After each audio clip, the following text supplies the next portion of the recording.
मामा, तुमचं पाय तर चिखलानं भरलं होतं, निर्मळ कसं झालं? अरे आज तुम्हाला ठाव नाही तुम्ही कोणा संघ हाय. नंतर चला समजल तुम्ही काशी विश्वेश्वरा संघ होता.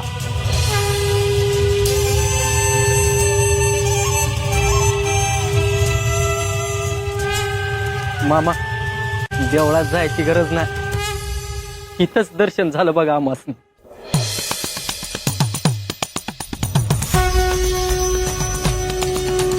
त्रिनेत्री त्रिशक्ती जीवन उद्धारी दुर्विनाशकारी दुर्जनांचा संहारी भोळा भासती करी विश्व चमत्कारी जाही दिशा गुंजे ही गगनी ललकारी बाळू मामा शिव शंभू अवतारी बाळू मामा शिव शंभू अवतारी.